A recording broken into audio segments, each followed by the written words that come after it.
Welcome to Missing the Mark, where we look for meaning in strange places. I'm Christopher.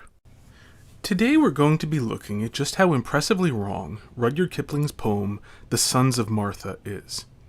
I say poem, but it's as much a short essay in poem form as it is a poem, and it's impressively wrong about both the scriptural story and about life and what makes life worth living. But since the story of Martha and Mary in the Gospel of Luke is only 5 sentences long, I'm going to read it first, just to refresh our memories about what the story is really about, before Kipling goes off a cliff with it. In the course of their journey, he came to a village, and a woman named Martha welcomed him into her house. She had a sister called Mary, who sat down at the Lord's feet and listened to him speaking. Now Martha, who was distracted with all the serving, said, "Lord, do you not care that my sister is leaving me to do the serving all by myself? Please tell her to help me." But the Lord answered, "Martha, Martha," he said, "you worry and fret about so many things, and yet few are needed. Indeed, only one. It is Mary who has chosen the better part. It is not to be taken from her." Did everyone get that? Everyone who has ever entertained guests knows that you can keep things simple and spend time with your guests, or spend forever making sure your elaborate plans are all going perfectly and barely spend 5 minutes with them. And it's clear what Martha did, and how she was trying to make her sister share her mistaken priorities for getting the least important things right. Okay, so now Kipling's poem. "The sons of Mary seldom bother, for they have inherited that good part. But the sons of Martha favor their mother of the careful soul and the troubled heart. And because she lost her temper once, and because she was rude to the Lord her guest, her sons must wait upon Mary's sons, world without end, reprieve, or rest." I'd be willing to chalk up the cause and effect to mere poetic license if it weren't for the way he's painting the sons of Martha as being oppressed by the sons of Mary. But there's no such oppression that goes on in the world. In fact, in reality, the oppression usually goes the other way. Those interested in philosophy, theology, art, history, literature, music, or other impractical things are always fine with things being simple. It's the practical people, jealous of the impractical people having any time for knowledge or thought, who want them to instead spend all their time endlessly caring about trivial stuff that doesn't matter. Wrap Christmas presents with bows and ribbons if that suits your artistic taste, but if you go around demanding that everyone spend hours wrapping Christmas presents just so, congratulations. You're one of the sons of Martha, ruining everyone's enjoyment of Christmas in your need to drag everyone down with you. It is their care in all the ages to take the buffet and cushion the shock. It is their care that the gear engages. It is their care that the switches lock. It is their care that the wheels run truly. It is their care to embark and entrain, tally, transport, and deliver duly the sons of Mary by land and main. This is directly contrary to common experience. The people who worry about everything going right never make things more comfortable for the people around them. They make life miserable for the people around them. They spread as much worry and care as they can, and everyone else generally has the sneaking suspicion that this is to make the worrier feel important and powerful.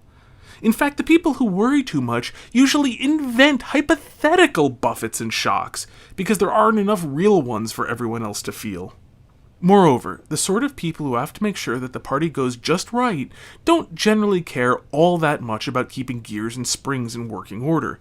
The people who fuss over trivial things are exactly the people who don't pay enough attention to the things that do matter, about physical things as well as about spiritual things. It is possible he's misinterpreting the story of Martha and Mary to paint Martha as being careful about things that do matter. But if so, that's impressively stupid. And moreover, he's drawing a yet stupider lesson from it if he's concluding that caring about physical things that matter is antithetical to caring about spiritual things that matter. There is absolutely no reason to believe that the best workmen are soulless automata, and in fact experience generally runs counter to this idea. Whenever circumstances change, soulless flesh robots tend to fail almost as badly as soulless metal robots do. It is the man with curiosity and knowledge he didn't need who can adapt to new circumstances. And this is leaving aside the fact that work was made for man, not man for work. Even if soulless automata were the best workmen, what of it? If slaves are the most efficient workers, that doesn't make slavery good. Crushing men beneath economic productivity is a terrible goal, even if it could achieve its aims. And what is this nonsense about tally, transport, and deliver, the sons of Mary? Does Kipling really think that practical men don't travel? Plumbers never take the bus? Bus drivers never travel on roads? Really? They say to the mountains, be ye removed. They say to the lesser floods, be dry. Under their rods are the rocks reproved. They are not afraid of that which is high. Then do the hilltops shake to the summit. Then is the bed of the deep laid bare, that the sons of Mary may overcome it, pleasantly sleeping and unaware. Do they say this to the mountains and lesser floods with their gears and wheels? And once again, he blames the sons of Mary for everything.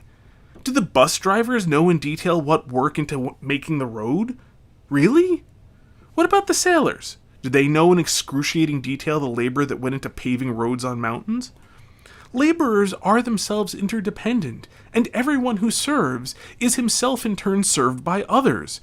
Complaining that people who benefit from labor don't know the details of the labor is not only pointless, since it can only be otherwise if everyone is a self-sufficient mountain man, it's also self-defeating because the entire point of labor is to accomplish something. Having accomplished it, it need not be done again. Kipling equivocates in this poem between construction and maintenance, but here he's pretty unequivocally talking about construction, and the whole point of construction is that once you build it, it exists. You build a road out of stone rather than dust, so it doesn't have to be rebuilt the next day. Of course, most people won't personally experience the labor of having built the road. That's why people built it in the first place. They finger death at their gloves' end, where they piece and repiece the living wires. He rears against the gates they tend, they feed him hungry behind their fires. Early at dawn, ere men see clear, they stumble into his terrible stall, and hale him forth like a haltered steer, and goad and turn him till even fall. Given how many passengers have died in railway accidents, boats sinking, planes crashing, bridges falling, buildings collapsing, and so forth, I don't think that Kipling should be trying to paint one group as the only people who die. Also, and I'm going out on a limb here, maybe human life is worth something, and the Sons of Martha should put a little bit of effort into safety. I wonder who would spearhead that effort. Can't think of anyone. To these from birth is belief forbidden, from these till death is relief afar. They are concerned with matters hidden, under the earth-line their altars are. The secret fountains to follow up, waters withdrawn to restore the mouth, and gather the floods as in a cup, and pour them again at a city's drouth. No, belief is not forbidden to them. It is not forbidden to them in any way. Well, that's not quite true. Hate-filled secularists sometimes try to forbid belief to the Sons of Martha. Stalin and Mao tried, and I have no doubt that if he had any power, Richard Dawkins would try likewise. I don't know if he would murder as many people to do it, of course. Probably. But you never know what people will do until they have the opportunity. And this line is especially stupid because, in general, the sort of idiot who says something like, "To these from birth is belief forbidden," is also the sort of person who yells against the obligation to go to church. Yes, an obligation to go to church is unpleasant for the few who don't believe. I've misplaced my micro-violin, though, so the sad song of condolence will have to wait for later. Look, if life is a meaningless accident without purpose, and you're just the cleverest of the beasts that crawl the earth, having to go to church once a week is the least of your problems. But for the mass of men with loads of demands on their time, an obligation to go to church means that they get to go to church, despite all those demands. They may still be nameless as rich men like Kipling trod upon their backs, but they need not be soulless. An obligation to go to church means that for an hour each week, they get to be the equals of the rich men who don't know their names. They get to look up from the dirt and grease in which they live and see beauty, and be reminded that they matter more than the machines they maintain. Because let's be honest, Kipling doesn't care about the men. He loves the machines. He only cares about the men to the degree they approximate machines. This is a common theme I've noticed among a great many atheists. They don't really like people very much. They do not preach that their God will rouse them a little before the nuts work loose. They do not preach that his pity allows them to drop their job when they damn well choose. As in the thronged and the lighted ways, so in the dark and the desert they stand, wary and watchful all their days, that their brethren's ways may be long in the land. First, this is a bad interpretation of the story of Martha and Mary, since the point was about concentrating on what's important and not excluding it because of make-work social, not really obligations. And what's this rubbish about being roused before the nuts work loose? Instead of constantly tightening the nuts on whatever machine you're maintaining so you have no time for anything human, use locking nuts. Or Loctite. It's good stuff. Put some Loctite on the bolts and then take some time off. Granted, they didn't have Loctite in Kipling's time, but they did have the ability to put 2 nuts onto a bolt, which works wonders when keeping things tight. Seriously, keeping bolts tightened onto nuts doesn't require an army of soulless slaves forever toiling at tightening them. Learn a little bit about how to hold things together, do a good job, then maintain a reasonable work schedule. Kipling is actually lionizing the idea of work harder, not smarter. He is saying that the goal is to keep men laboring day and night with no moments to rest. This is just awful.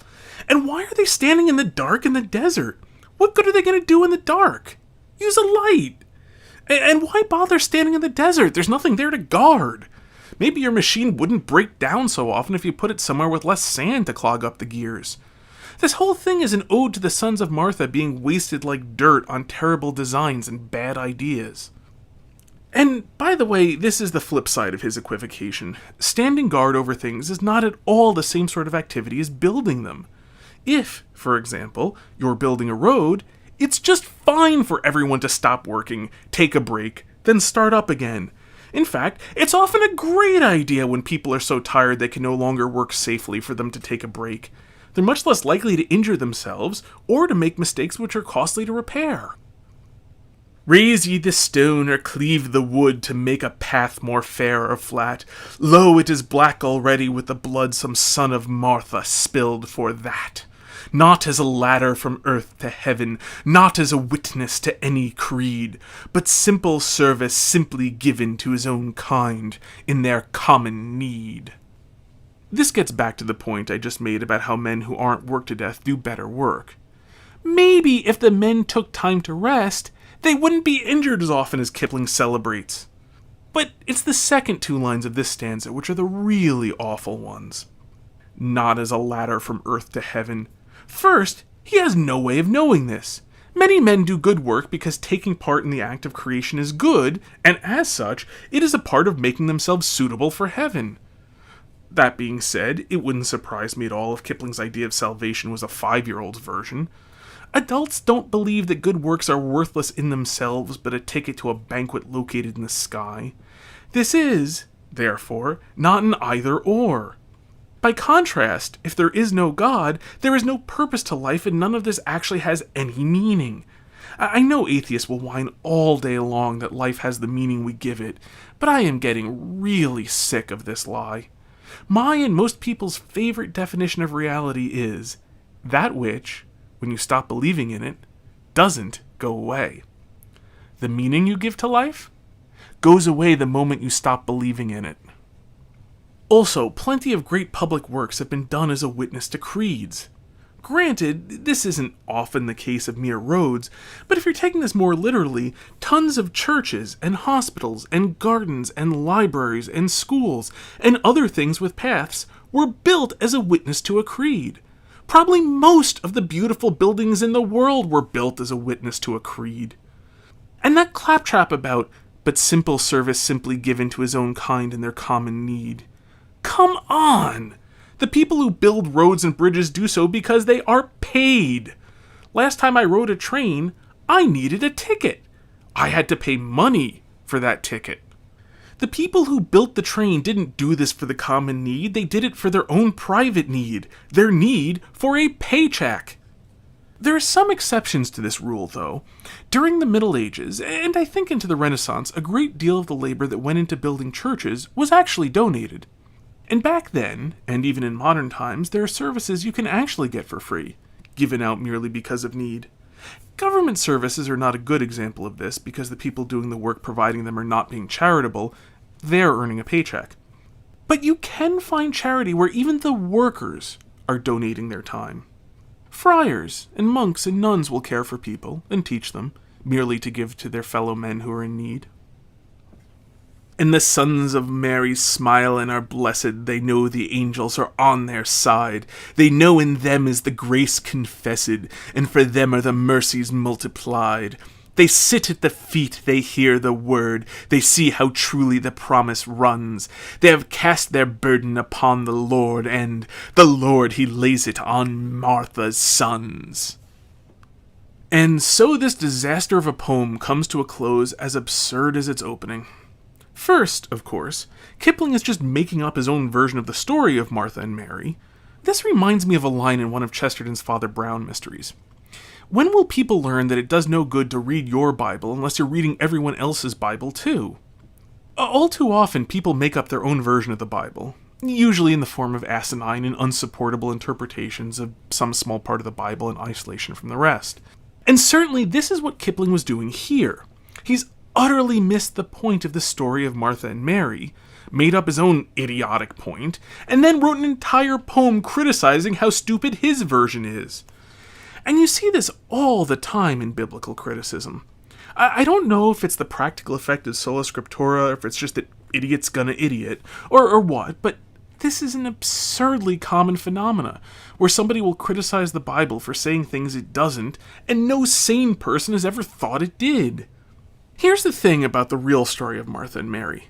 I mean the one that didn't go away when Kipling stopped believing in it. Martha could have passed out some bread, handed out cups of wine, and been done in 5 minutes. That would have worked. No one would have died. Instead, she was busy taking care of all sorts of things that would have been fine if she didn't do them. Why do people try to generalize that to things that wouldn't have been fine to leave undone? In a completely different place in the Gospels, Jesus asked, "Who among you who, having 100 sheep and having lost one, wouldn't leave the other 99 and go looking for it?" He didn't say, "Who among you, having 100 sheep, wouldn't forget all about them and just go hang out at the temple all day while somebody else did all the work for you?" Why is it such a popular pastime to interpret the Bible in completely insane ways? How did people ever come up with the cardinal rule of exegesis being, never consider any passage in reference to any other passage, or to the entire book it's in, or to the entire Bible, or to Christian tradition, or even to basic sanity?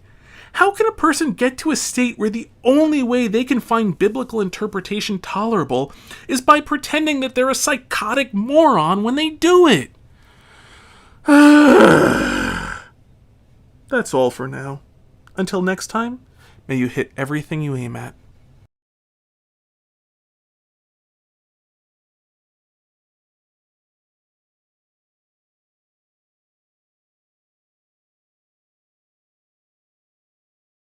Welcome to Missing the Mark, where we look for meaning in strange places.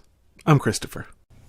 Today we're going to be looking at just how impressively wrong Rudyard Kipling's poem, The Sons of Martha, is. I say poem, but it's as much a short essay in poem form as it is a poem, and it's impressively wrong about both the scriptural story and about life and what makes life worth living. But since the story of Martha and Mary in the Gospel of Luke is only 5 sentences long, I'm going to read it first, just to refresh our memories about what the story is really about, before Kipling goes off a cliff with it. In the course of their journey, he came to a village, and a woman named Martha welcomed him into her house. She had a sister called Mary, who sat down at the Lord's feet and listened to him speaking. Now Martha, who was distracted with all the serving, said, "Lord, do you not care that my sister is leaving me to do the serving all by myself? Please tell her to help me." But the Lord answered, "Martha, Martha," he said, "you worry and fret about so many things, and yet few are needed. Indeed, only one. It is Mary who has chosen the better part. It is not to be taken from her." Did everyone get that? Everyone who has ever entertained guests knows that you can keep things simple and spend time with your guests, or spend forever making sure your elaborate plans are all going perfectly and barely spend 5 minutes with them. And it's clear what Martha did, and how she was trying to make her sister share her mistaken priorities for getting the least important things right. Okay, so now Kipling's poem.